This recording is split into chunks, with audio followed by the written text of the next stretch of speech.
Open Your Eyes is brought to you by the Belize Bank. Our country, your bank.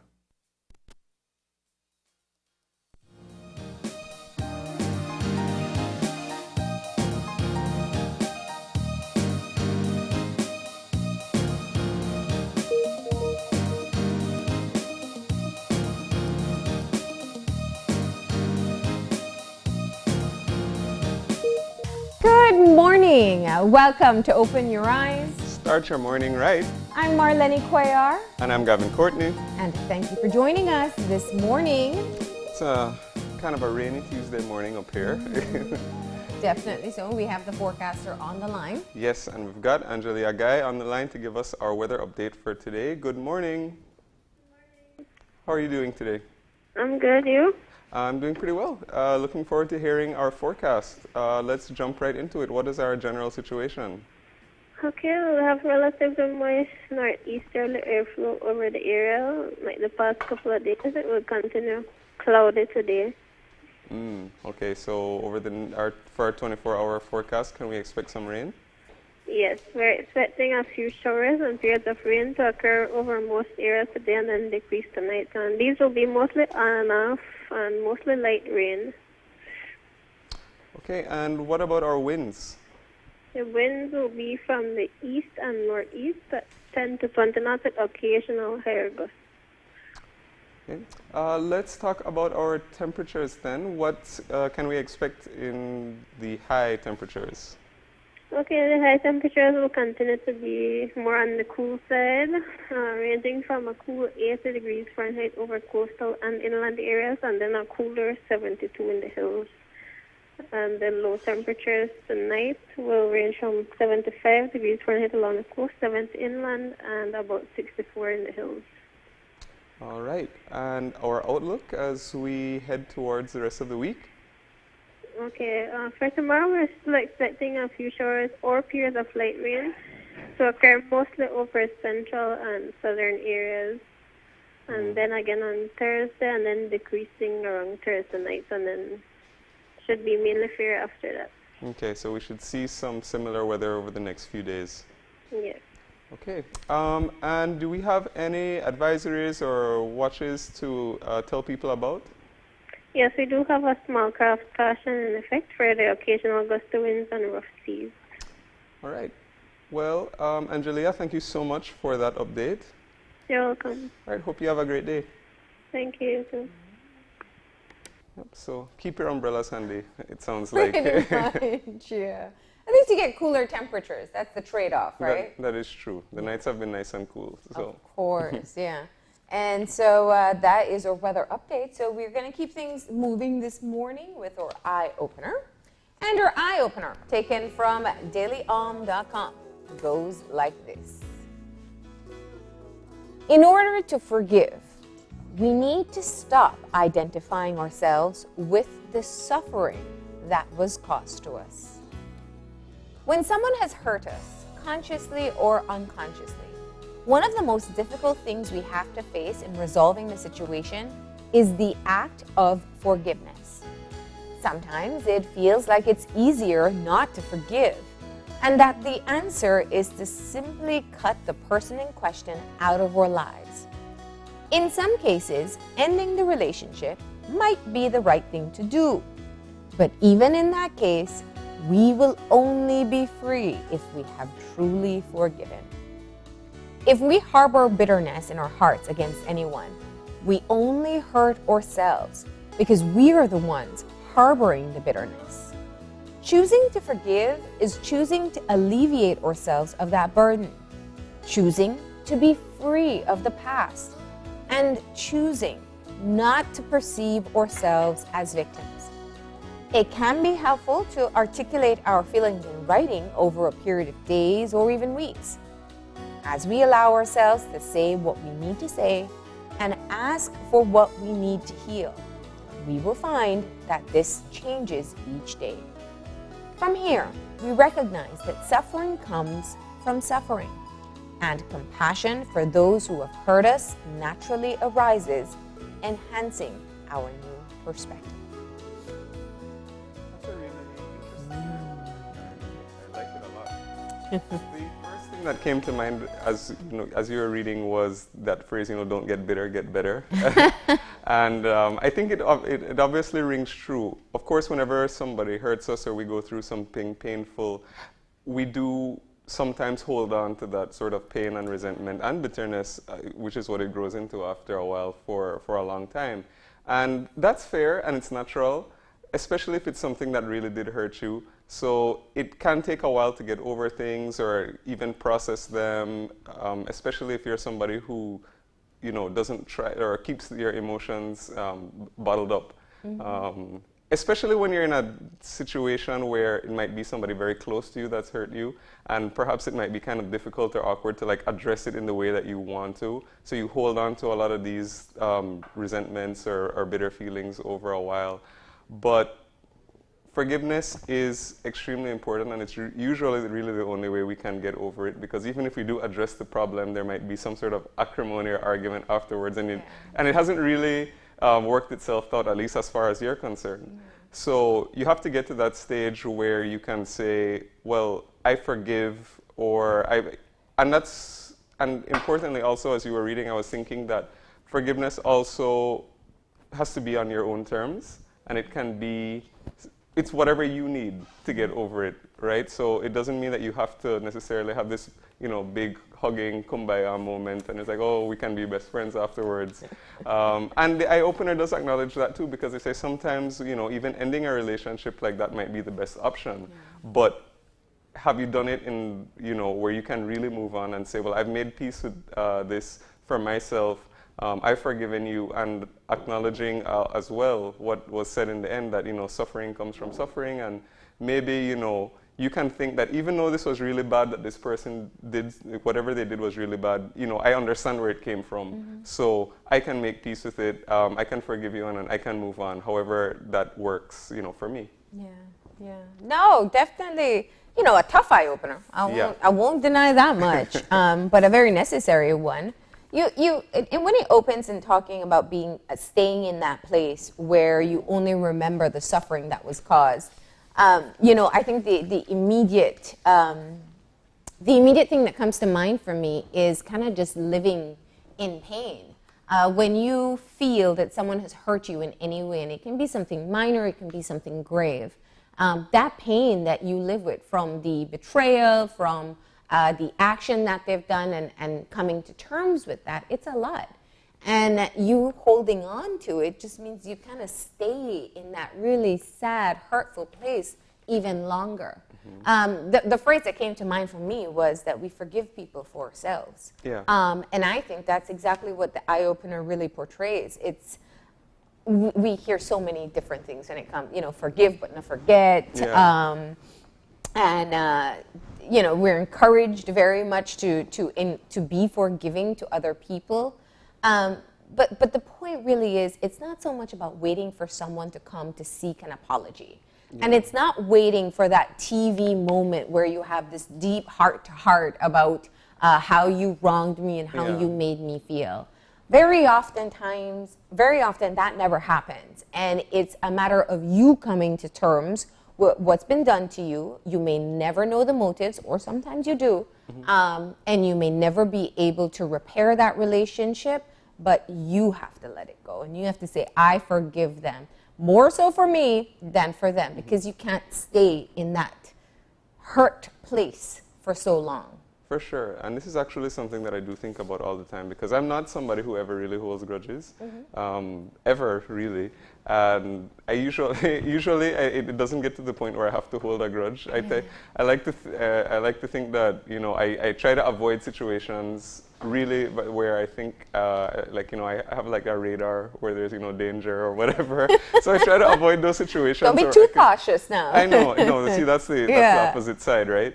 But I try to avoid situations where I think I can get hurt or something in the first place. But even afterwards, when something bad does happen, I think, as you were saying just now, it has to be for you, because I don't like, especially if it's somebody that I have to come into contact with very often, that if every time I see them, then there's this bad feeling, or it brings up some sort of painful feeling or memory, and I can't live like that.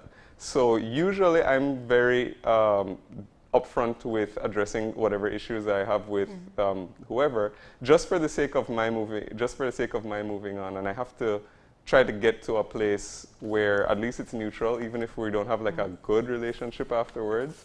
And it's completely for me, because it's not that I'm thinking that, oh, well, I did something wrong, or maybe what was my part, or what do I, which is fair, because sometimes, there are two sides, and perhaps, you need that perspective. Yeah. So that's another thing. But I also think that moving on is so that I can feel better, and that I could move on with my life and get through things without, because I hate, every now and again, like I'll be out with friends or something. Well, when you could be. So, and somebody arrives at the same bar or something, and they're like, oh my gosh, this is the person who that one doesn't, and I'm like, no, I don't do that. I think that's too much energy. Yeah. For me, that's really where I categorize it. And there's all this thing about you're fueled by haters and all these other things. Now that requires giving them too much energy. Exactly. And it's so important that you can just focus on yourself, rather than whether it's being spiteful, whether it's being trying to get back at them or prove something. It's better to just focus on you. And I think that's the core of the message this morning. So there you go. Our eye opener laid out a pretty good challenge for you today. Right? Yeah, for sure. So of course, Gavin, there's a lot happening at this time. We are day 2 into 3 days of mourning for the late Dr. Dame Minita Gordon, our first Governor General, who passed away early January and will be laid to rest tomorrow. Yes, of course she passed away at the age of 90 in California, and we, of course, on Channel 5 were covering some of yesterday's events.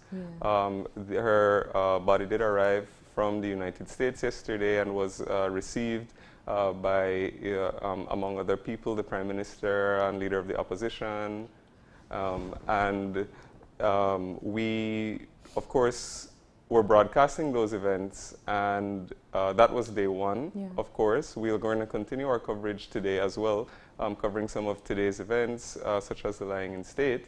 But of course, it's time to put things into perspective as well, especially as we remember Belize's history and Dr. Dame Minita Gordon's contribution to it as Governor General.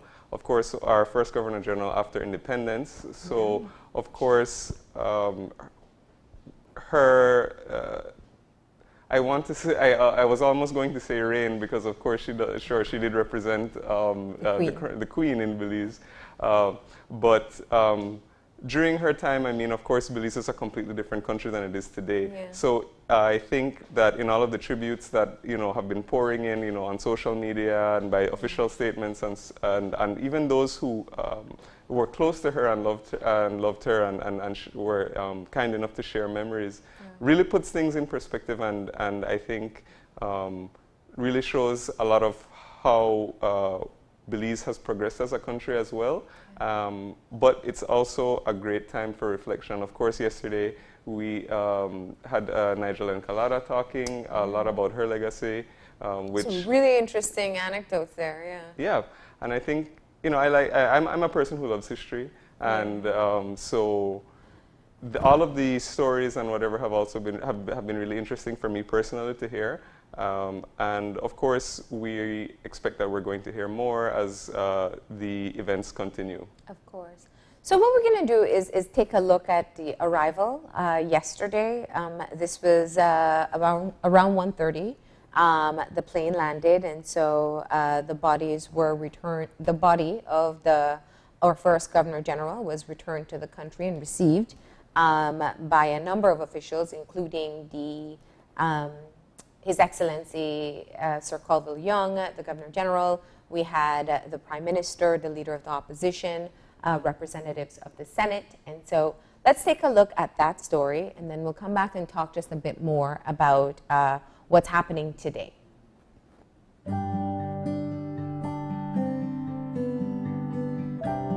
Today begins 3 days of mourning the passing of Dame Minita Gordon.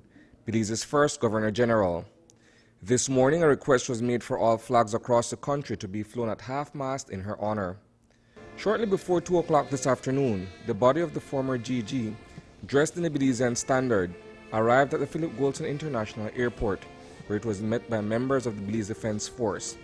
Her body was then received by the government of Belize, witnessed by Sir Colville Young, Governor General of Belize, Prime Minister John Briceño, Opposition Leader Patrick Faber, and Senator Elena Smith. Flanked by an aide-de-camp, Kelora Franklin, the only surviving sibling of Dr. Gordon, spoke of her sister's legacy as the first woman to be appointed titular head of state of the Commonwealth. She was a dear, loving, caring person, and she would give comfort to people who were in trouble and people who were having a hard time financially. They would come to her and she would help out. She wasn't a rich lady, but she didn't mind sharing what she had with Belize. She loved Belize dearly. And even during the 4 years of her illness, when she was with me in Los Angeles, I would hear her praying for the children of Belize and praying for Belize. And I thought, remarkable. As I grew up with her, Belize was always in the center of her heart. Dame Minita Gordon passed away in Inglewood, California on New Year's Day at the age of 90. The arrival of her body in Belize is the first of a series of events that will culminate with the interment of her body at the Lordridge Cemetery during a state funeral. In reflecting on her sister's life, Franklin, the chief mourner, recalled Dr. Gordon's altruism. She worked very hard. In Girl Guides, she worked hard to raise funds for the Girl Guides.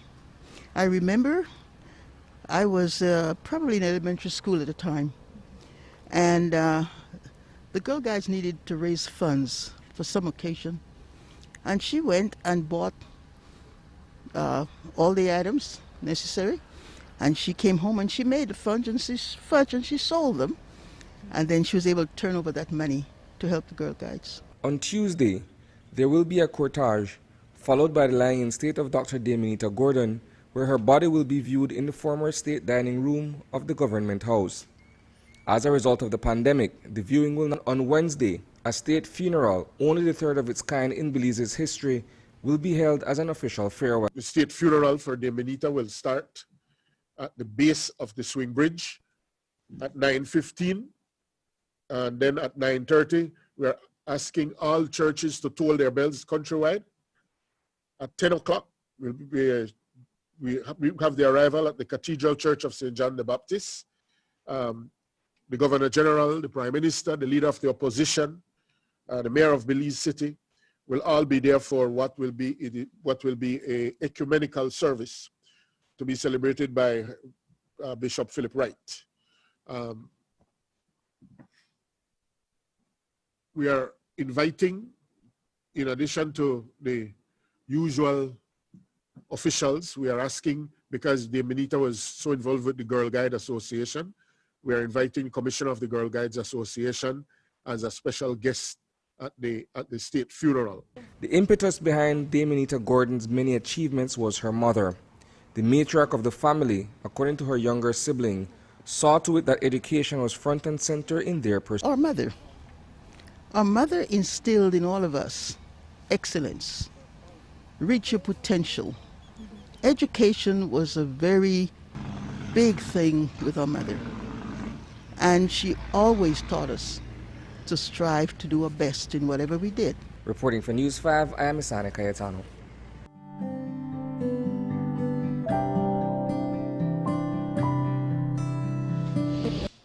Really interesting. I do want to clarify, of course, that was the chief mourner, the youngest sibling of the late Dr. Dame Minita Gordon, Kelora Franklin. Her brother is also here, Robert Reyes, and he is a part of the official activities as well. And I love how she's able to share, and that's one of the things that stood out from yesterday's conversation, how her interest and her passion for education really started from their mom, how their mom would kind of reteach them when they come home from school.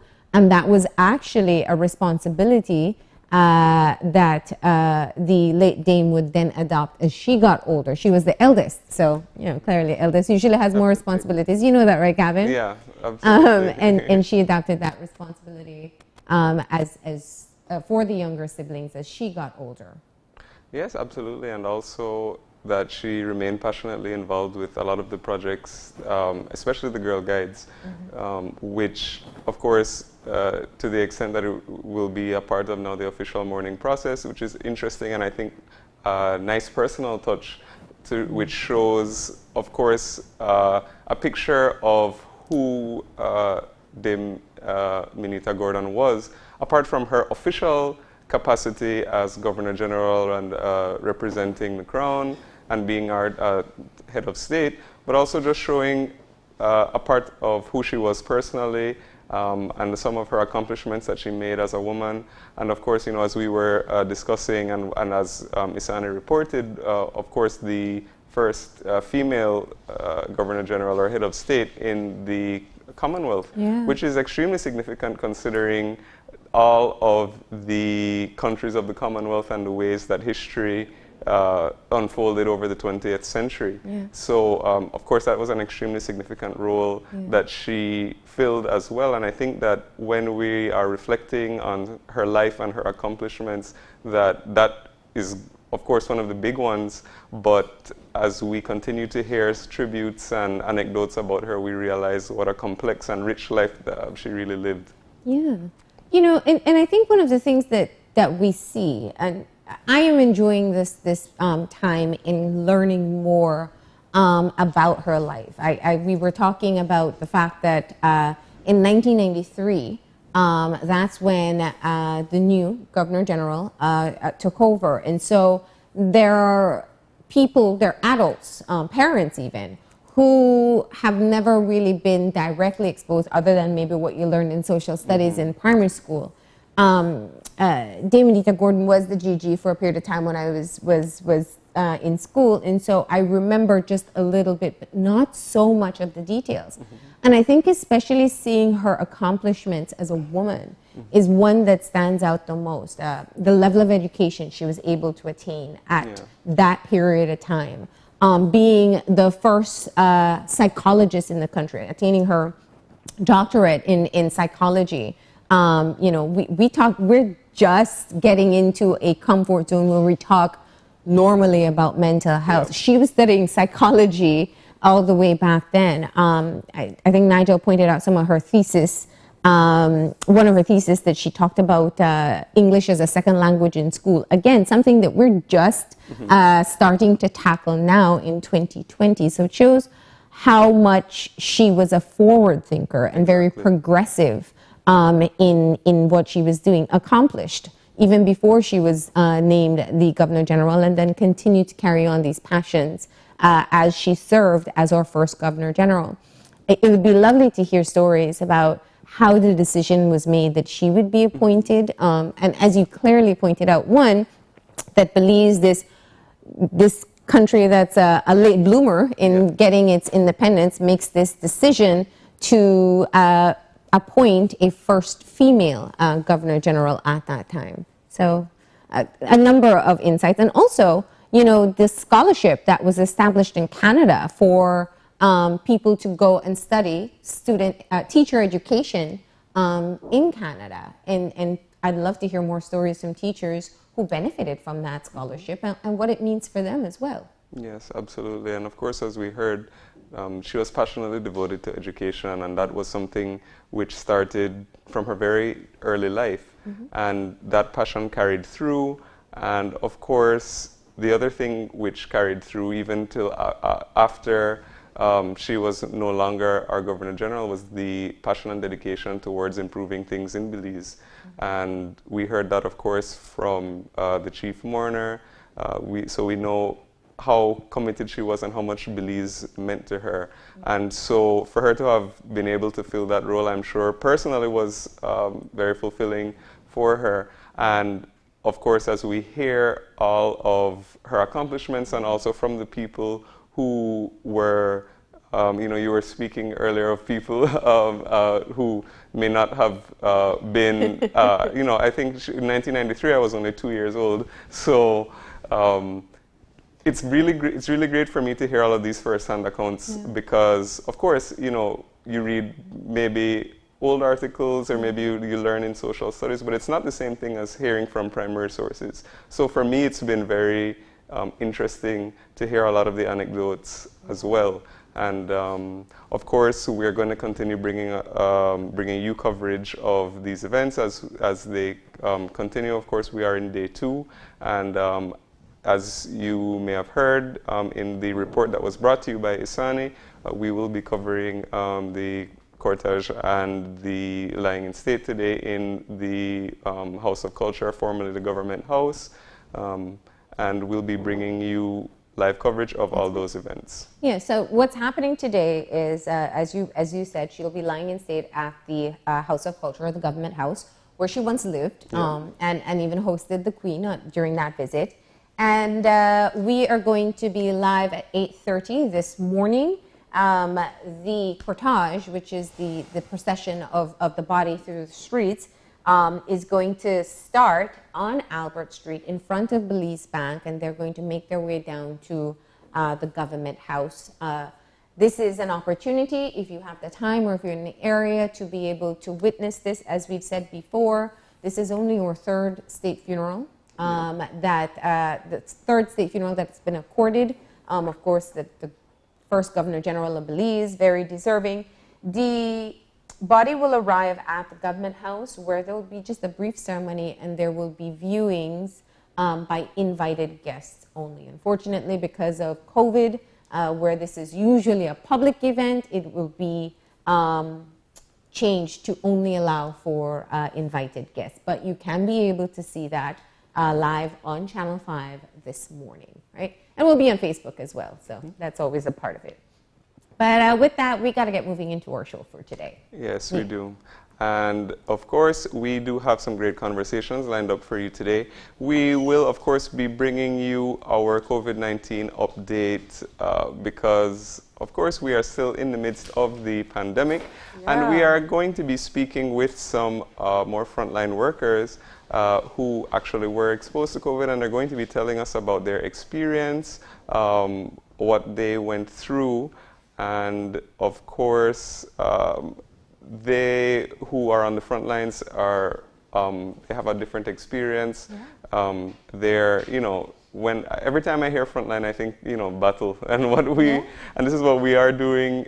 So hearing from doctors will definitely be getting a great update this morning. Yeah, and the stories of people who've lived through COVID are really eye-opening, how everyone has a different way that the disease manifested, and so we're going to be able to hear that from them.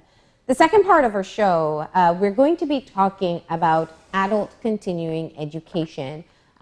So it is the opportunity, of course, for adults to go back to school, to complete their degrees. And so we're going to hear from 2 people who graduated in June with their diploma, why they decided to complete their education in adulthood, and just what the experience has been like, and definitely encouraging others who've always felt the need to do so, to do it as well. So that's the second part of our show. We are going to go ahead and take a break, and when we come back, we'll have our COVID-19 update for this morning.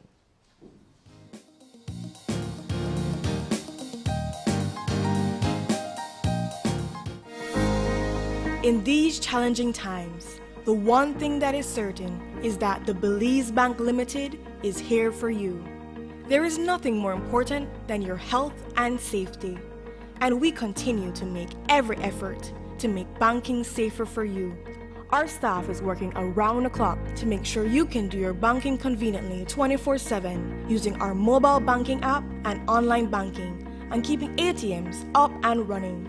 We value your relationship with us and are here to provide the support you need. First responders are also out there 24/7. Thank you, healthcare workers, security forces, firefighters, caregivers. You are all appreciated. Stay safe. We will get through this together. The Belize Bank, our country, your bank. Actualmente, el virus de COVID-19 en el país sigue siendo una amenaza. Debido a que el virus nos necesita para propagarse de una persona a otra, podemos evitar que infecte a otros si practicamos el distanciamiento físico. Eso significa, manténgase al menos a 6 pies de distancia de otras personas. Evite el contacto físico. No se salude con besos, abrazos ni de mano. No se reúna en grupos grandes. Quédese en casa cuando los oficiales de la salud así lo indiquen. Utilice los medios sociales o el teléfono para comunicarse con los amigos. Evite los espacios cerrados y las áreas con mucha gente. Trabaje desde casa si puede. No visite a nadie que esté enfermo, en cuarentena o en aislamiento. Mejor, llámelos por teléfono. Protejamos nuestra salud. It's a fact that you can access unlimited services with Smart. Tired of being measured or cut off when you need to be connected? It's a fact that when you sign up for Smart's Plus plan, you get unlimited talk, text, and unlimited data. And it's a fact that you can sign up with your group of up to 5 members for Smart's Share plans and up to 40 members for Smart's Enterprise plans for unlimited talk, text, and data. Smart has the true unlimited plans. That's a fact. Be smart and live smart. And we'll be back in a few, so stay tuned. Thanks, Jen. Hey there, we know you have to head out to work shortly, but don't forget that you can stay tuned by watching us on our Facebook live stream. Find us at Open Your Eyes BC, and you can continue watching there. You can also download Facebook Watch on your streaming device, and you can watch at your own convenience. And for all the behind-the-scenes fun, follow us on Instagram at OYE Belize. So, find us and follow us today.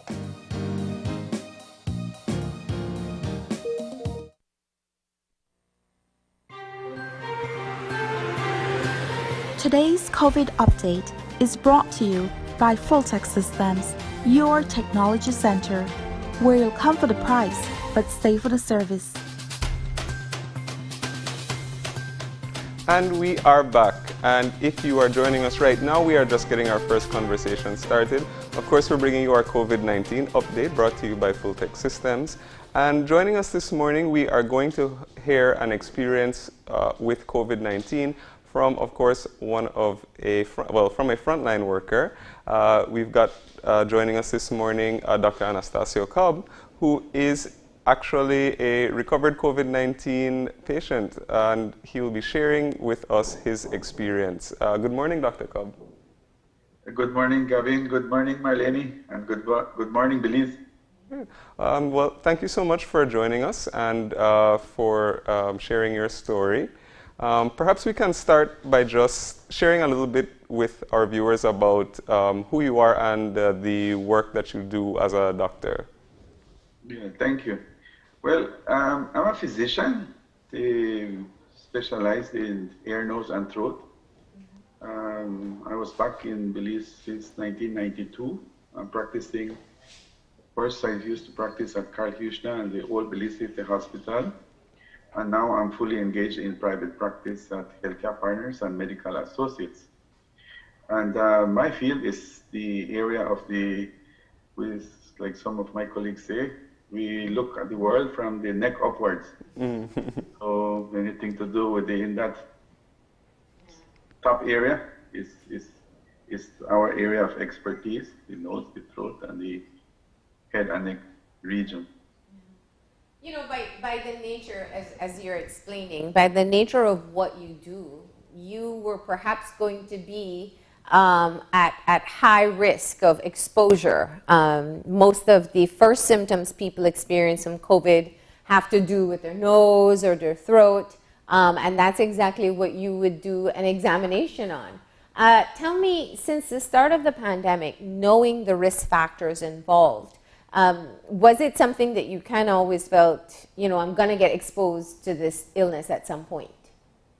Yes, yes. Of course, dealing with the respiratory system, which, as we all know, COVID is a disease of the mainly of the respiratory system. Of course, it can affect many other organs, as we discovered as time went by. But it principally enters through the mucous membranes from the eyes, the nose, and the throat. So having to look inside people's nose and inside people's throat at close range, of course, I knew that it was a matter of time that someday I would pick up the virus and I'll be a patient myself. Mm-hmm. But that didn't really deter me from doing my practice.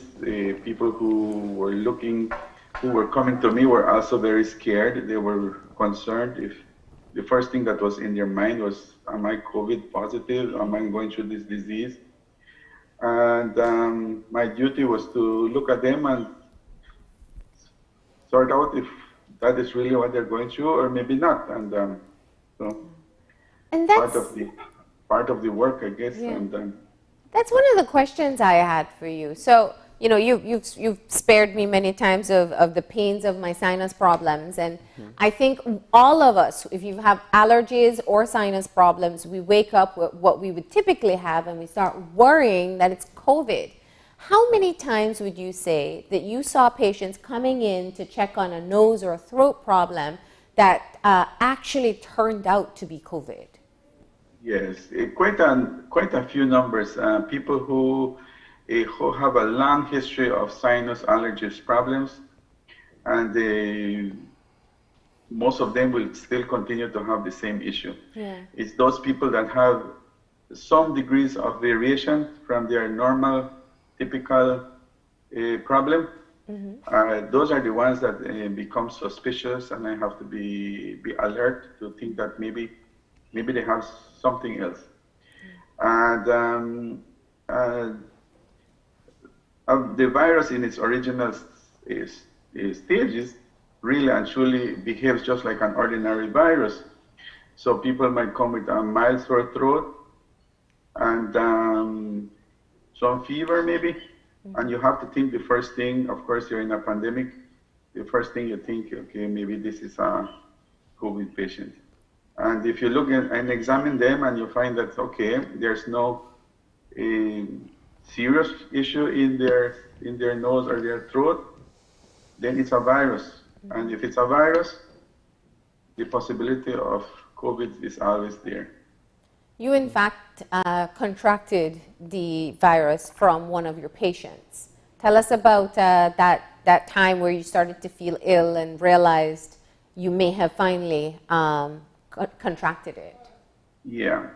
Well, I had seen some patients that week that were complaining about sore throat, and I knew those patients had viral infections, not bacterial. And I kept in touch with them, and I found out that one of them was not getting better, was getting a little worse, had some muscle aches, developed some fever later on, and one of them said, you know what, my sense of smell is going a little bit off. So I said, well, go and do your test, and please let me know if it comes back positive. Mm-hmm. Of course, back last year, sometime in October, we used to take very, very long to get back our results. So I was hoping not to get it, but as soon as I started with fever, out of the blue, some body aches, little chills, I said, well, I think I may be getting this virus. And the first day, I just had some fever. I said the second day, I had some more fever, which eased up with Tylenol. I had no sore throat, no cough, so just some fever and body aches. And I thought maybe this is it now. So I went to do my test as well, and my patient called me about a week later and says, yes, I'm positive. So I said, well, maybe now for sure I'm having this virus. So for about 5 days, I stayed home with fever, body aches, my appetite went away. Can you Yes. help us, because what is the difference for you? I mean, does it feel like a regular flu? Did it feel a bit more intense? How would you describe it to people? In the beginning, it starts very mild, really. It's just like you're picking up an ordinary flu, but it's no longer ordinary when you start to have, along with the fever. The fever is not very high. It's maybe 37.8 centigrades. It's not really a high fever, but the effects are really terrible because the body aches. It feels like they are just wringing at your body into trying to wring it out, and all the muscles in your body, your back, your chest, everything is hurting you. So I think that is, if you expect high temperatures, and so that's not really usually how in general it begins. It begins like a mild fever and some body aches. Yeah. And so you spent, did you say 5 days at home before it started to get worse? Tell us about that time where it took that turn. Yeah, so I was taking my fever medicines, and because I was having muscle aches too, I was taking some anti-inflammatory medications, and that eased the pain, and I was able to move around, and but kept myself in my room. I told my kids and my wife, please don't come into my room. They, of course, they want to keep peeping inside the room all the time. I said, please stay away, you know.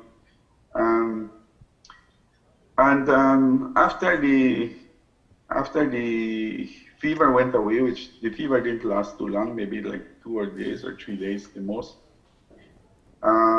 Then I started to have the loss of appetite, and I started to have some shortness of breath, where the shortness of breath, my oxygen level was not too low, maybe like about 95, 94, but that already started to give you symptoms like you're beginning to become really short of breath, fatigue, you start to become restless, a little bit of anxiety. You cannot stay still, you're in your bed, you get up, you sit up, you walk to the window, you walk back to your bed, and you look out the window and you know that you are somehow having difficulty breathing. Yeah.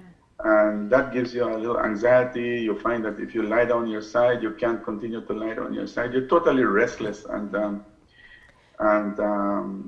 it becomes some anxious moments, and you say, you know what, please go and buy me my pulse oximeter. And that's when I realized, okay, now I'm at 92, and I'm going at 90. I said, this is something far more serious. I know, yeah, it's becoming more serious. I had no cough, absolutely no cough. Oh, just the shortness of breath and the fatigue, the loss of appetite. Yeah, and then I decided, listen, it's time to, when I saw my oxygen going down to 88, and I was really tired just walking from my bed to the window, I was getting fatigue. I said, it's not usual. I need to find out how I am. Wow. So I decided it's time to go to the hospital. Went to the hospital. I went to do my x-ray. And sure enough, I had COVID, the classic symptoms of COVID in the x-rays. I still didn't have my test results yet, but the lower lungs had all these patchy infiltrates, looked like little white things on the base of the lungs. I said, my goodness, but I don't have any cough. The only thing I'm having is difficulty breathing, and the lungs is already being affected. I wonder if this thing is going to spread or going to get worse. Yeah. And the way you were feeling, other than the shortness of breath, you would have never guessed the extent of damage already in the lungs. Absolutely not. Absolutely not. As a matter of fact, and when I saw the X-ray, I was appalled to see that I already had the lower part of my lungs infiltrated by the virus. The inflammatory process was Wow. happening there, and I said, you know what? But I don't feel so terribly bad too. And when I look at the X-rays, I saw that the correlation between what I saw on the X-ray and what I was feeling, I was surprised already to see that there's beginning to show signs of a pneumonia, of a viral pneumonia in my lungs, you know. And So you were hospitalized at that point? yeah, at that point I decided I'm not going back home. I'll just stay in the hospital. And I think that was the right decision for me, because I used to hear that people were saying, don't go to the hospital if you this, that, and so on. So is avoid the hospital at all costs. Don't go unless you feel really, really sick. Well, my story is different. I realized that I had a pneumonia already. I had no cough.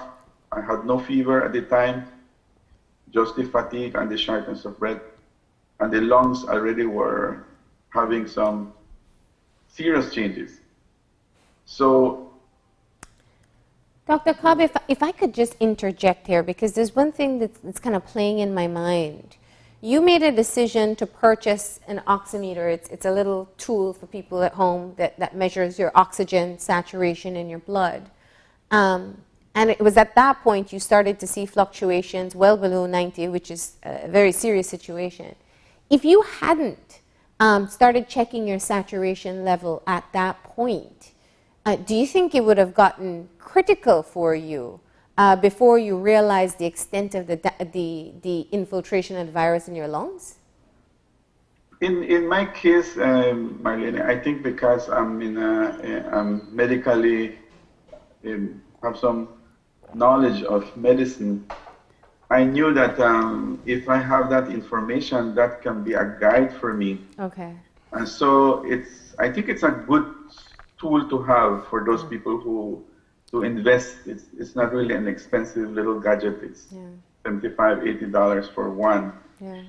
And you can see how you're doing, and then you can make the decision to get help much more earlier than stay at home, really get seriously ill by the time you go to the hospital, especially those patients that have moderate disease to severe and critically ill patients.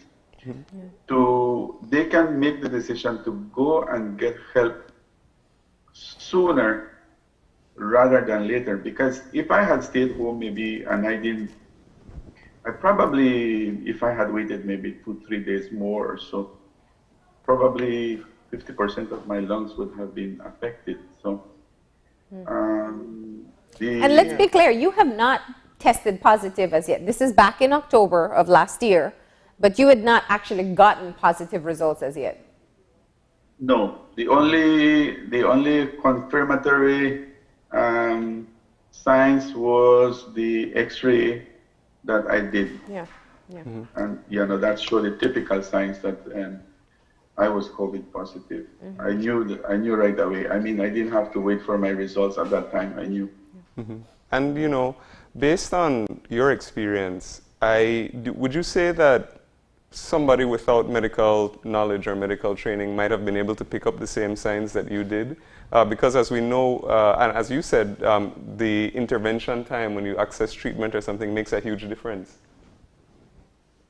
I think we need to educate our people, and I think the change in the trend of what we are telling our patients now is that don't wait till you are really seriously sick.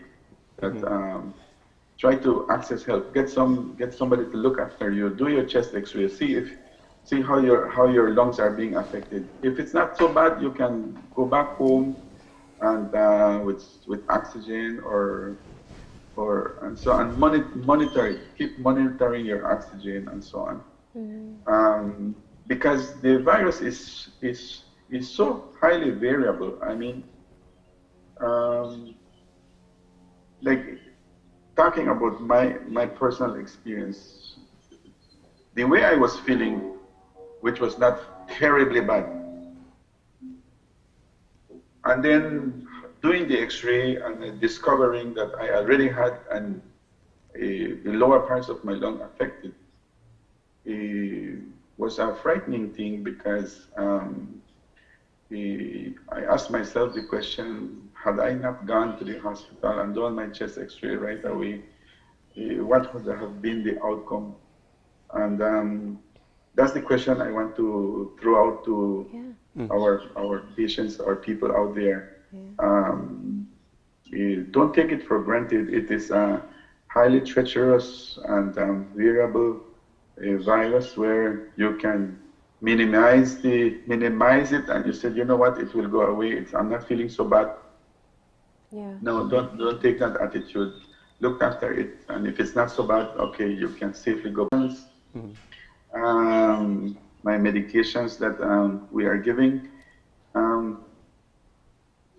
Of course, all the list of medications like steroids, they gave me ivermectin. There was controversy of ivermectin, whether it's really helpful or not. At that point in time, if the risks are outweighed by the benefits, why not? Of course, you know, and we know that it can slow down the replication of the virus. So of course, ivermectin. I was getting some antibiotics to prevent a bacterial pneumonia. Some steroids, which of course increased my appetite immediately. Yeah. And oxygen.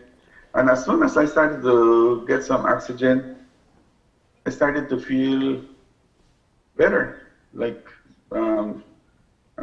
I wasn't suffocating, I wasn't gasping for air, and so that alone right away starts to make you feel much better. Yeah. And so you did oxygen therapy for 5 days in the hospital. Yes. Yeah. And I tested myself. I said, let me take off this oxygen off my nose, and see, it was drying my nose. It was irritating me. And I said, let me try take it off and see my oxygen and see if it drops. And I mean, contrary to what my doctors were saying, keep your oxygen. Took it off, and I realized it did go down. I was feeling better. I said, you know, maybe I don't need this thing anymore. But I'm really fortunate. Dr. Cobb, one of the things, we're so quickly running out of time, and your story is so powerful. I think it really shows that the preconceptions that we have of this illness, that you'll be gasping for air and then you go to the hospital, is really one that we need to move away from completely. We must keep monitoring every single day and check in with a physician. But one of the things I hear from you, and you've actually said it quite a few times, is the anxiousness and the anxiety that you feel. What we know about COVID before actually getting it is that, you know, many people will survive, but there are those who have lost their life to it. Tell me a little bit about that anxiety that you speak of, because I don't think we talk about that part of it. That anxiety is really and truly because you know it's so interesting. You wake up, you go about during your day, and you do all your work, all your activities. You meet your friends, you are on your programs, and you don't realize that you are breathing so beautiful, and you don't miss it. You don't know that it is part of you, that is so vital, that is so important, that is really and truly what keeps you alive. And when that oxygen line is cut off or compromised, and you see the importance of having this air going into your lungs, it makes your muscles work well, your brain's working good, your heart, your kidneys, and everything. You know, and just the fact, it's like when you pull out a little fish and you put him on the deck, on the land, and you see him with his little eyes bulging and his little mouth opening and closing, gasping for air. That's basically how you feel, and that is what gives you that anxiety, that anxiousness. Yeah. And the anxiousness doesn't go away until you start to feel much better. Yeah. And the anxiety also goes in your mind, and you say, you know what? Suppose this virus really gets worse. My family, my children, everybody, I still haven't finished what I'm supposed to do in this world. You know, all those things go through your mind in a fleeting moment. So for those of us who have had a moderate COVID, it's an experience. It changes the way you see things afterwards. You know? And just lastly, because we're completely out of time now, but what's your advice to people? Yeah, COVID is, if you look, you can look at it different ways. You can say, okay, it's only 3% of people dying, so I probably that will not happen to me. I will be in the big group that I'll be okay. And it's true, most of us will get the virus and they will live through it. But you don't want to fall in that small percentage of people that die. So for those people that minimize it, take it more seriously and look after yourself. You know, the pandemic is not over.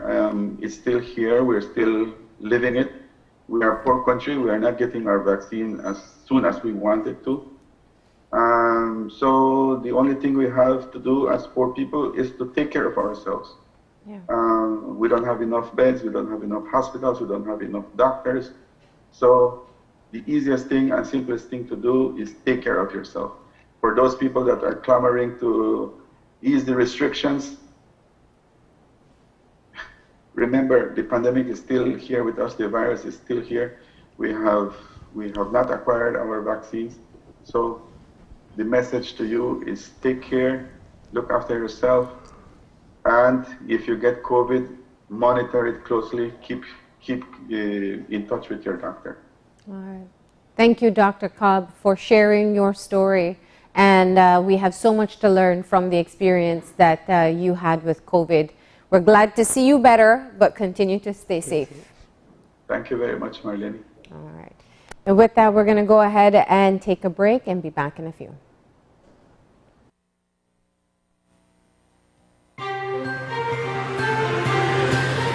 This COVID update was brought to you by Fulltech Systems, your technology center, where you'll come for the price, but stay for the service.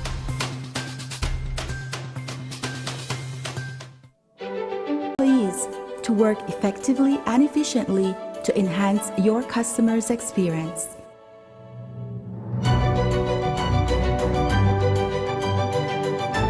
Fulltech Systems, your technology center, where you'll come for the price, but stay for the service.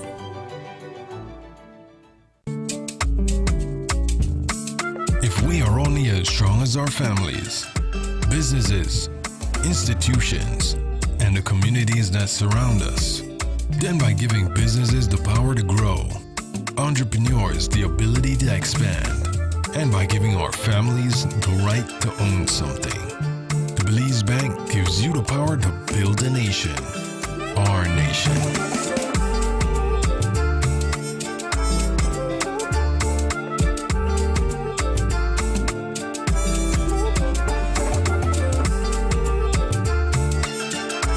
We are stronger together.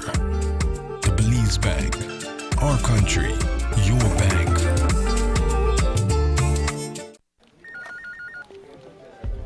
As one of the largest cable and internet providers in Belize, CBC strives to provide our customers with the highest standards of quality, value, and service in all aspects of cable TV and internet. Monitoring our systems closely, our technicians combine creative planning and state-of-the-art technology with years of experience and training to develop and provide the most reliable and advanced cable and internet service to exceed your expectations. for CBC and our team of talented engineers, technicians, and customer service representatives, delivering less than the very best is never an option.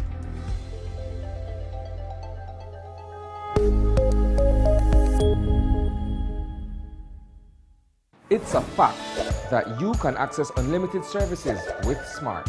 Tired of being measured or cut off when you need to be connected? It's a fact that when you sign up for Smart's Plus plan, you get unlimited talk, text, and unlimited data. And it's a fact that you can sign up with your group of up to 5 members for Smart's Share plans and up to 40 members for Smart's Enterprise plans for unlimited talk, text, and data. Smart has the true unlimited plans. That's a fact.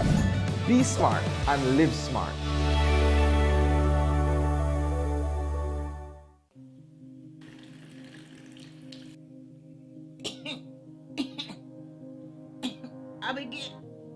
Abigail. Yes, Gran? Abigail, I can't breathe well. Granny, we need to go to the hospital to get you checked out. No! I'm fine. Yes, Gran, we need to go now to get you treated. Now, before it's too late. No. Grandma, we need to go for all of us. No. Stop. If you are having flu-like symptoms, please call us immediately for medical guidance. If you have chronic conditions such as diabetes and you're experiencing symptoms such as shortness of breath or chest pain, please also seek medical attention immediately. We've lost a lot of people this year. We don't want to lose you too. Please seek help if necessary. Call us at 0800-664-2273. Continue to wear your mask at all times. Keep physical distance when in public and stay at home unless absolutely necessary. This message has been brought to you by the Ministry of Health and Wellness. And we'll be back in a few, so stay tuned. Thanks, Jen. Hey there, we know you have to head out to work shortly, but don't forget that you can stay tuned by watching us on our Facebook live stream. Find us at Open Your Eyes BC, and you can continue watching there. You can also download Facebook Watch on your streaming device, and you can watch at your own convenience. And for all the behind-the-scenes fun, follow us on Instagram at OYE Belize. So, find us and follow us today.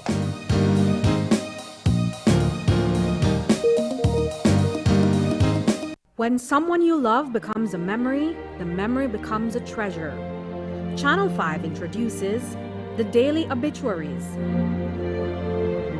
The Daily Obituaries will broadcast all death and funeral announcements and memorials to honor your loved one's life and memories.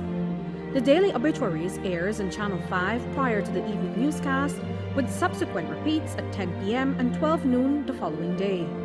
It will also be placed online on our social media platforms, all for a standard package fee. Celebrate their lives and memories with Channel 5's Daily Obituaries. Honor in life and reverence in death.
Been drinking all night.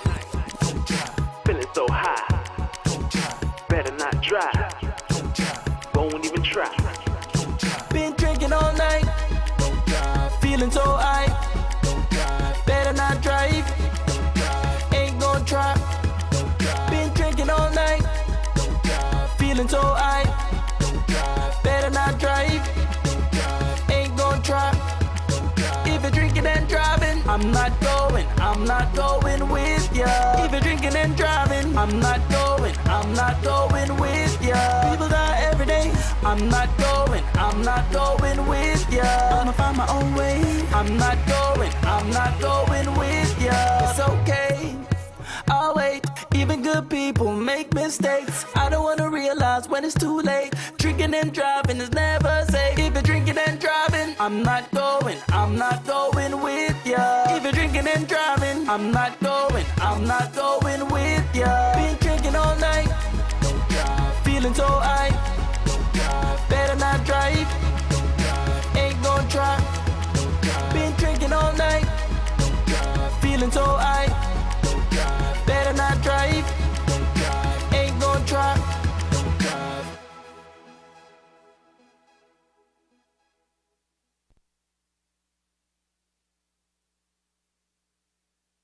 Currently, we're using Smart Elite VoIP calling plan. We use it interbranch, we use it to call outside, and we also use it to call international. It's far cheaper than what we used to have before. Our new PBX box is new. So the PBX is very good because I can call to my Sartaneja branch, I can call to my Kikaka branch, I can call to San Pedro branch, and there's no cost using the PBS. Actually right now, since we're in different locations, I can call main office from where I am at a no cost using the PBX system. I would recommend it, sure I would, especially the big enterprises who has a lot of employees. There's a lot of reduction in costs, 50% of saving. Put that on a year, it's a lot of money that we're saving. Money that we could return to our members, since we give back dividend to our members. Visit our showroom or call 670-6710 to find out how Smart's corporate plan and PBX systems can benefit your business. Consultation is free.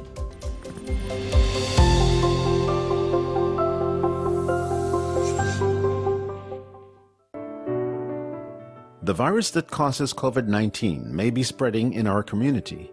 People might have the disease even if they have no symptoms at all, even when they look healthy. Because the virus needs us to spread from one person to another, we can stop it from infecting others if we practice physical distancing. That means stay at least 6 feet away from other persons. Don't shake hands or exchange hugs. Do not gather in groups. Stay home if government officials tell you to do so. Use social media or telephone to communicate. Avoid crowded and enclosed spaces. Work from home if you can. Stay home if you are sick, except to get medical care.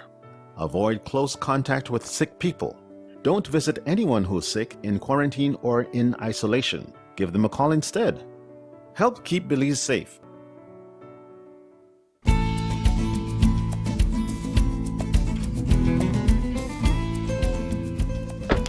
Hola, Tony. Hey, Kevin, ¿qué onda? ¿Qué pasa? Nada, le vine a buscar porque necesito comprar más mercancías de vasos y platos desechables para mi tienda de comestible. Me estoy quedando sin esas cosas. No, hombre, fíjate que desde el 15 de abril no puedo importar nada de eso. Y se me acaba de terminar todo lo que tenía hace como 3 semanas. Oye, pero nunca has estado sin esas cosas. ¿Qué está pasando? Mira esto. Esta es la nueva ley que prohíbe todo el uso de plásticos no reutilizables. Esos son vasos, platos, cucharas, tenedores, todo eso. Desde 15 de abril de este año no he podido importar nada de eso. A partir del 15 de enero del 2021 nadie puede fabricarlo. 15 de abril 2021 nadie lo puede vender. Y a partir del 14 de julio del 2021 si alguien te agarra con eso, te multan. Híjole, no sabía eso. Necesito cambiar algunas cosas. Les diré a mis clientes por qué esas cosas ya no están disponibles. Gracias, Antonio. Así es, cuídate.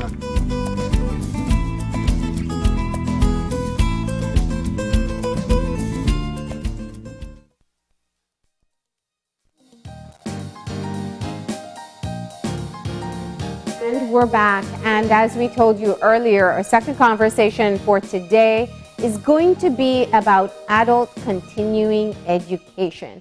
And we have one student who is going to be sharing her story about why she chose to go back to school and what the experience has been like.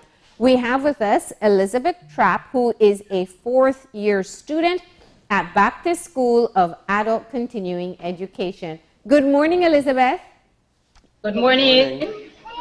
Thank you for joining us. Excuse me? Thank you for joining us this morning. Thank you too to have me also. So, Elizabeth, tell us a bit about your story. What made you, how far did you go in school? I went to standard 6 and, but because of my mom unable to send us to high school, I didn't attend a high school. Mm-hmm. And so, what was it that you had always wanted to continue with your education? Yes, it's a desire for me to finish my high school at least. But as time progressed, I did not able to attend at the time, and after that, I started my family. Mm-hmm. And at the time when the Baptist School of Adult Continuation Education started, Mr. Willis to come and invite me, but at around that time, at the same time, my son gets sick. My son Neville that has to do a open heart surgery. So I had to put that aside until recently when my kids encouraged me to go back to school. Yeah. That's interesting because, you know, after so long, when the time has passed, it almost feels like, why bother? But you made the decision to still return.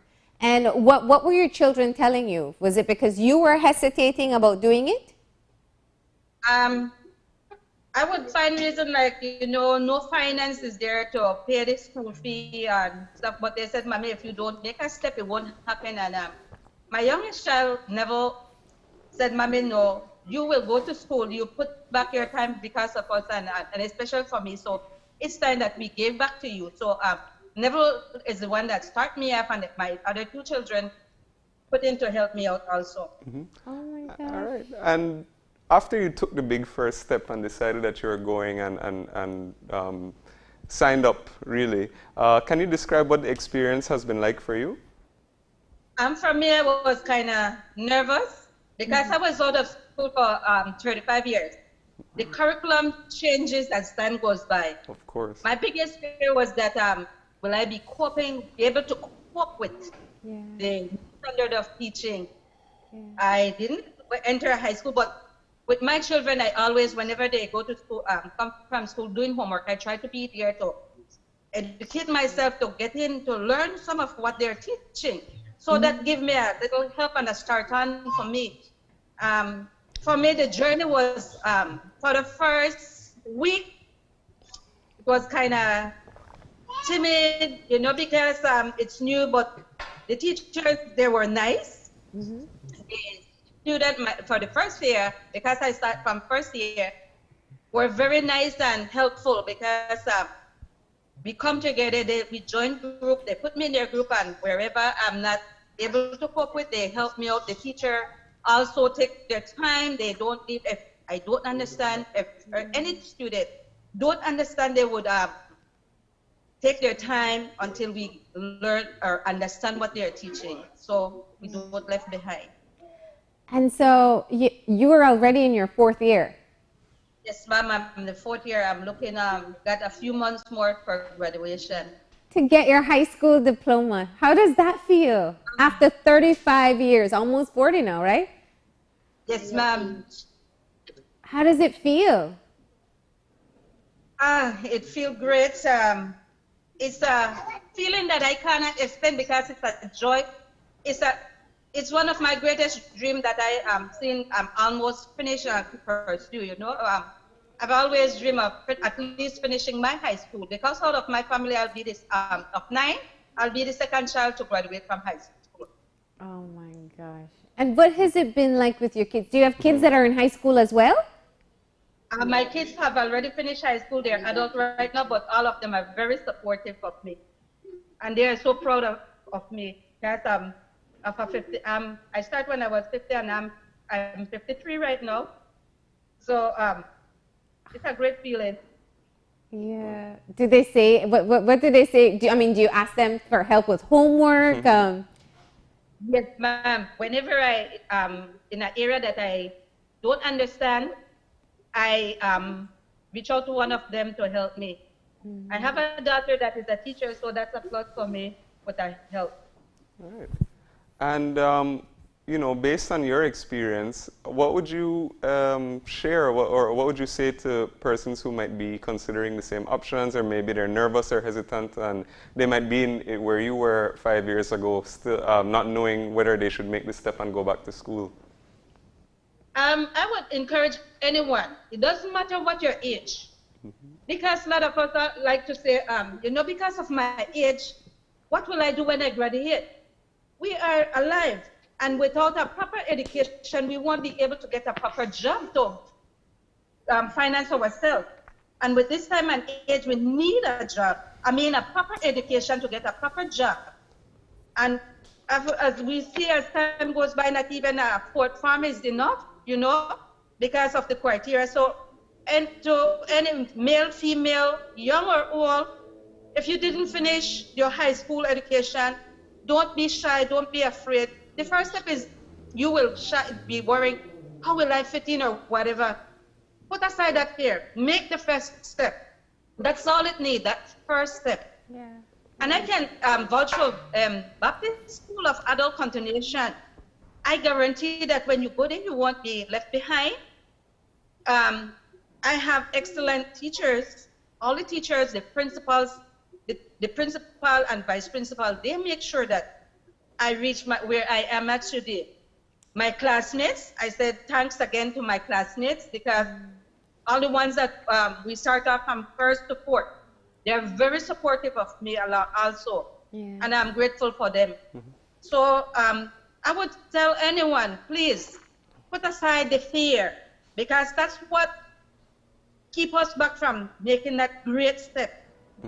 Fear of coping, put it aside. Absolutely. Make that first step and you see from there how fast, and the way time flies, you will be graduating in no time. Yeah, absolutely. And of course, you had mentioned, work and something. So I have to ask you, now that you're about to graduate, what do you have new ambitions? What are your new goals that you want to accomplish? For me, I'm working right now, but I'll be retiring in next year. But definitely, I don't give up. I might take a little break, but I will move on more. My biggest dream was being a nurse, but with time and I think with finance, I won't be able to, but I will go in other fields closer to that. I'm planning to go to Y. They offer the massage class. Okay. And I know we have a lot where I can do that especially for the elder peoples, because a lot of elderly don't have that. If they don't have the finance, they won't be able to get the treatment that they need. Yeah. So, and I will start off on my community to do the training and do that in my community. And I have different projects that I would like to do also. Yeah. And from there, I will see where I move on and whatever comes along for me to do. Elizabeth, how has going back to school changed you? Before you didn't have a high school degree, you thought you were never going to get one. You start school back at 50, and now you're looking at graduation in a few months. How has it changed you personally? Personally, it changed me and look at life on a different way, because at first, before going to school, I said, well, that's it. But going back to school, it gives you bigger dreams. It opens you to view other things and other ideas of where you can move and work or put yourself into other positions. With a high school diploma, you can achieve something greater than what you had before. So, and even if I don't move or you don't move on to UB to achieve something, there are other programs that is there that you can educate yourself where you can help yourself or help the community or others also. I love that. So Baptist School of Adult Continuing Education. That's where you made your high school dream come true. Yes, ma'am. That's where it come true for me. All right. Well, it has been a pleasure hearing your story. I think in a year like this, or with all that we're going through, people need to be refueled with some hope. That you can always go after your dreams no matter the circumstances, and that's exactly what you did, Elizabeth.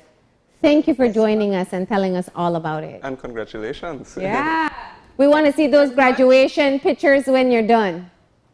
Yes, ma'am, sure will. All right. You take care and best of luck with the final year. Yes, ma'am. Thank you very much, too. All right. And there you go. Interview. Yeah. And that was Elizabeth Trapp. Of course, Elizabeth is talking about adult continuing education. It is never too late to go back to school and get that degree or diploma that you've always wanted. She is in her senior year getting her diploma after re-enrolling with at school at the Baptist School of Adult Continuing Education and getting her high school diploma. Absolutely, such a That's amazing. Huge accomplishment. Yeah, So two very interesting perspectives for today. We started off with talking to Dr. Cobb about his COVID experience. I think it's a very eye-opening story to tell us that we do need to be extremely careful. One, that we don't get the disease, and two, if you are someone with COVID at home, that you keep on monitoring. Absolutely. You know, even if, as you know, in the case that Dr. Cobb shared with us, even whilst he was still awaiting his results, he saw how necessary it was to keep monitoring himself. Of course, he has medical knowledge, but at the same time, it's just taking those basic monitors and taking care of your own health. As we've heard from so many people, from doctors, from recovered patients or something, the intervention or the time in which you seek intervention really makes a critical difference. One of the things that, you know, Marlene and I were discussing this morning was when Dr. Cobb said that even though he didn't feel physically that bad, when he went to the hospital and he got his x-ray, it showed the extent of damage already. So it's really important to, you know, take care of yourself and monitor your health. And, you know, we, of course, want to say thank you to Dr. Cobb for coming in and sharing that perspective. And it's also another important reminder. Dr. Cobb is a physician, so he kind of knew what to monitor. If you're at home and you do have COVID or you suspect that you have COVID, do make sure that you contact the Ministry of Health so that you can be referred to a physician where you can do regular checks and you can prevent things deteriorating too quickly. So that's very critical advice coming from him there.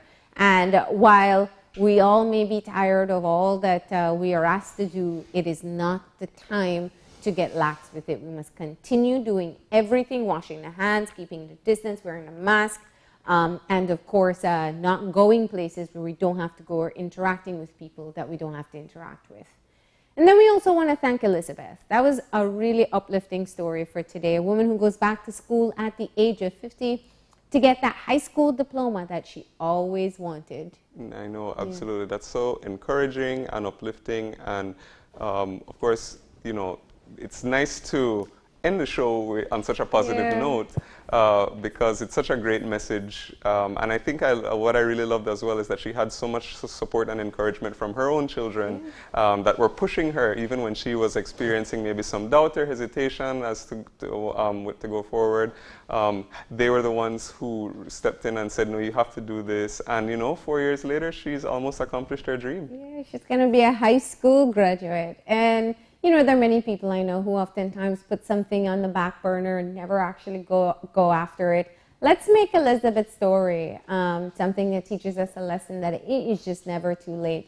If you're interested in accessing adult continuing education, they have been able to access it at Baptist School of Adult Continuing Education. Just go for it, right? Don't think about it too much, just do it. Absolutely. So that's all the time we have for today. In fact, what we're going to do is transition at this time. As we started off in the show, today is day 2 of 3 days of mourning as we commemorate the funeral and burial of the late Dr. Dame Minita Gordon, or first Governor General. And today her body is going to be taken to the House of Culture, where it will lie in state. And so absolutely, we're going to be giving you live coverage of all of today's events, starting of course with this morning's procession or cortege from downtown, as well as Marlene rightly said, with the lying in state in the House of Culture, formerly the Government House, and we'll be bringing you that. But as we close out today, we will of course be showing you some clips of commemorating more of the life and accomplishments of Dr. Dame Minita Gordon. that's right. So we're going to sign off a bit earlier, but we're actually just transitioning to our coverage of the state funeral. We'll take a look back at yesterday's activities, and then we will be live at 8:30 from downtown Belize City, where you will be able to see the cortege or the funeral procession that will take place through Albert Streets.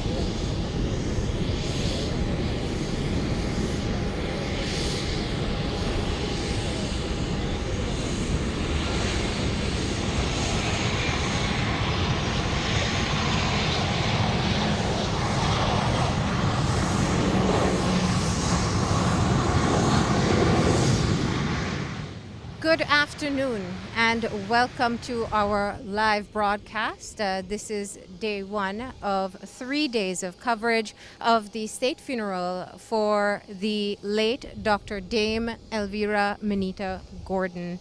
I'm Marlene Koyar. Major Jones. This is the plane that is bringing in the body of the late first Governor General of Belize. Yes, Marlene. We just had touchdown, and the aircraft is now taxiing to its final resting place, after which we expect that the remains of the late Dr. Minita Gordon will be received by the official party and then escorted by members of the Belize Defense Force to Belize City to the Coe's funeral home. You may have heard in the recap of the activities that's scheduled between today and Wednesday, the arrival of the body only marks the start of the 3 days of celebration of the life of the late Dr. Dame Minita Gordon. Her body will be received and properly dressed, after which there will be a ceremony that will take place here. But what we're going to be seeing here today really is the official welcome home, if you will, by the Governor General, the Prime Minister, the Leader of the Opposition, and I understand Senator Smith, who is a member of the National Assembly as well. So those are the 4 officials of the government of Belize who will welcome home Her Excellency the late Governor General. There's also, we expect also members of her family to be here to welcome her home as well. And then after that formality has been done, then the body will proceed to Belize City. Now, Major, this is typically an event that is attended by a number of officials as well as foreign representatives, but given the time that we are in, it's being transmitted virtually to all of you at home and across the world so that you can be a part of this occasion. And a great deal has been made, Marlene, about her being the first female Governor General in the Commonwealth. And I don't think that we ought to allow that significance of that to pass us by. And I think it speaks very well about the Right Honorable George Price and his government at the time, who in going to independence, a young nation, a nation going to independence under the threat of invasion by our neighbor in furtherance of their claim, was bold enough, was progressive enough to still name a woman as the head of state, as our first Governor General. An absolutely progressive move when you look at gender relations since then. Regrettably, I don't think we have kept strides with that progressive start to our independence. But we do see a lot of women now coming to the fore. There's been a lot of appointments since the change of government for women, but those are all gifted by men, Marlene. I think it's time now for us to re-examine where we are in that gender relations. But to make the point, we started off towards independence in a very bold and progressive move when it came to gender equality by naming somebody such as Dr. Minita Gordon as our first Governor General. No doubt a trailblazer. I think echoing your point that the decision was made to appoint her as the Governor General, knowing as well that she would be the first female Governor General in the British Commonwealth at that time. Of course, this is a very different time ago, and as a young independent nation, that was one of the pivotal and monumental decisions made so early on. As we said, there is going to be an official ceremony taking place here. As we were walking in, we saw the BDF preparing as well. Yes. A state funeral, as you know, is accorded by the government of Belize.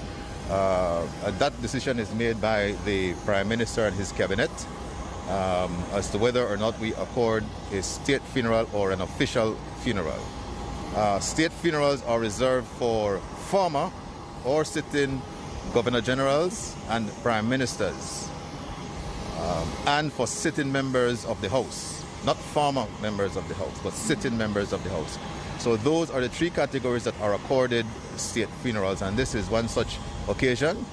The protocol is taken care of by the Ministry of Foreign Affairs, their protocol unit, and all of the official military decor is provided by the Belize Defense Force.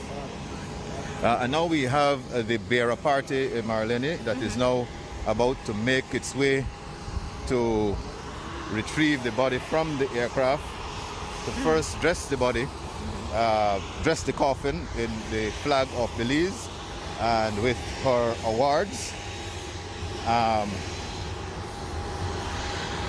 And thereafter there would be the formal process would have begun. We are going to be shifting gears in just a moment. What we'll do is take a very quick break, and when we come back, we're going to bring you live from the PGIA the ceremony as it unfolds. So we'll shift gears, and we have some videos and pictures lined up of the late Dame, and we'll go to that now.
and we are awaiting the official ceremony to start. Of course, today is the day that the remains of the late Dr. Dame Minita Gordon arrives in country. She passed away in California on January 1st, and she will be laid to rest, given she's been accorded a state funeral, and she will be laid to rest on Wednesday.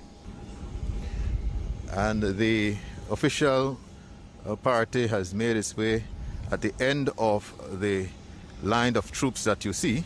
And what you're looking at is the forces have been deployed in two ranks. First part of the line is the rifle party, made up of senior non-commissioned officers of the Belize Defense Force, and further down the line are with the sword party, and that is made up of commissioned officers force. And both parties are reversed on their weapons, heads bowed, as a sign of respect afforded to Her Excellency Dr. Dame Minita Gordon. Now the commander has ordered a royal salute as the bearer party prepares to bring the body and the coffin, passing through the honor guard, greeted by His Excellency the Governor General of Belize and the Prime Minister of Belize. And now the bearer party is now making its way to be officially received by His Excellency the Governor General. Following one pace behind the bearer party is the commander, and 2 paces behind him is Major Alex Norberto, bearing the awards and honors of the late Dr. Dame Minita Gordon. They proceed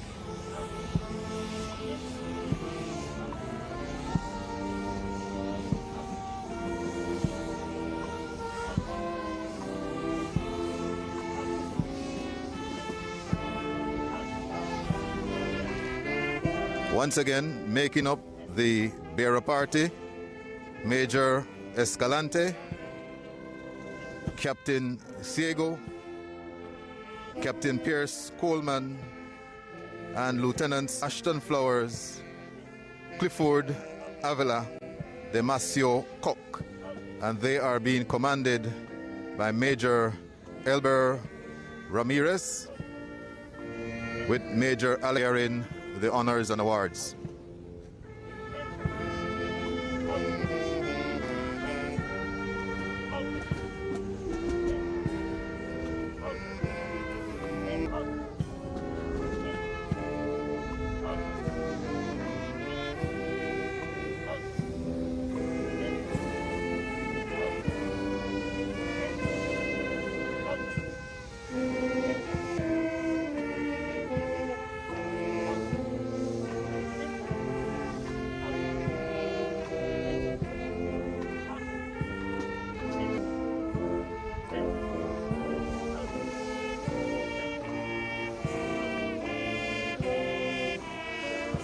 And the bearer party is slowly making its way towards.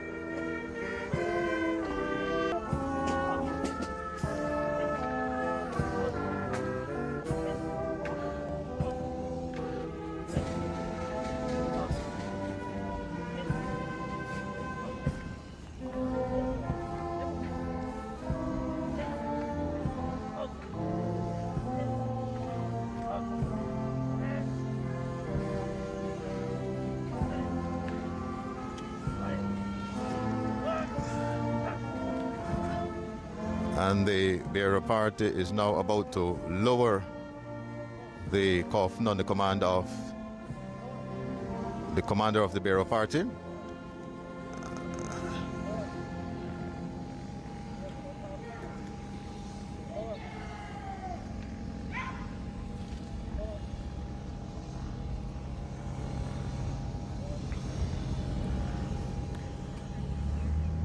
And now the coffin is being joined by the official party led by His Excellency the Governor General, along with Prime Minister Briceño.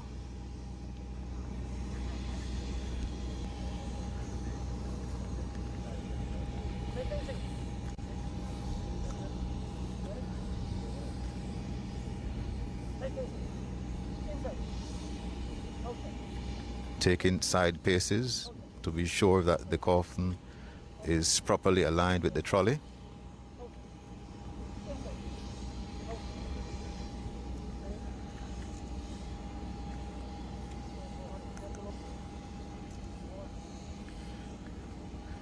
And now gently being lowered by the bearer party.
So that in quiet confidence we may continue our course for earth, until by you call us, we are united with those who born before.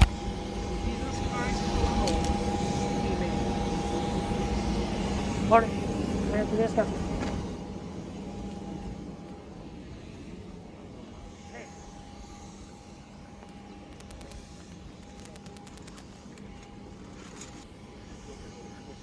We've just had a pair delivered, and now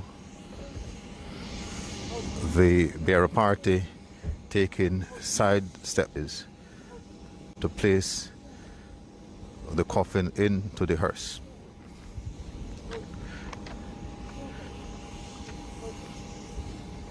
And they shall shortly the command to stand still, at which point the commander will order them to feed the coffin in.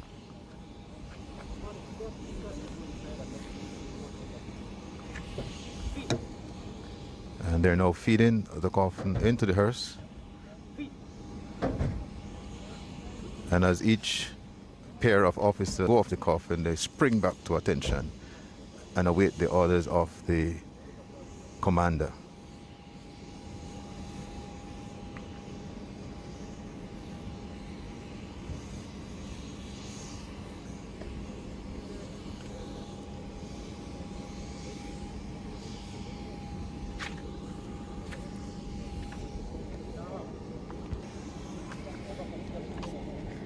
Once again, if you're just tuning in, we are live at the Philip Golson International Airport, where the body of the late Dr. Dame Minita Gordon has been, as we can see now, she has been placed in the hearse.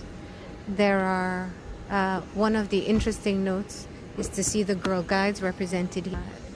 The late Dr. Gordon was a district commissioner of the Girl Guides and was a avid supporter of the organization, among many others as well. And the bearer party has fallen out, and now the hearse makes its way onto, passing through an honor guard that are at the royal salute. And then, of course, the street is also lined off the guides.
And there you saw it,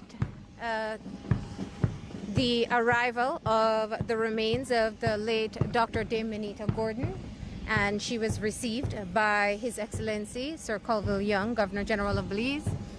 Yes, Marlene, Her Excellency has been officially welcomed, solemn and somber ceremony, and having received the highest award, that of a royal salute, provided by members of the Belize Defense Force. What body will be taken to the funeral home, and she will rest there until tomorrow. Tomorrow her body lies in state at the House of Culture. That will be preceded by the funeral procession. That's also a very respectful and process that you can be able to witness. It is going to be starting on Albert Street in front of the Belize Bank. Of course, you can always go out at around that time to be able to see it for yourself, but we will be having it live for you on Channel 5 as well. Yeah, absolutely. All right, so we're actually going to take a quick break at this moment, and when we come back, we'll be picking up live from the funeral homes. We can see the arrival there, so we will be back in a few.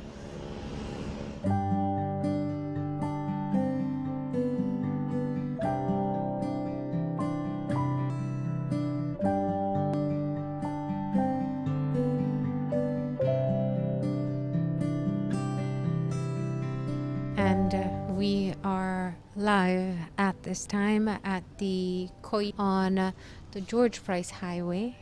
We are at this point, we are seeing the arrival of the remains of the late Dr. Dame Minita Gordon.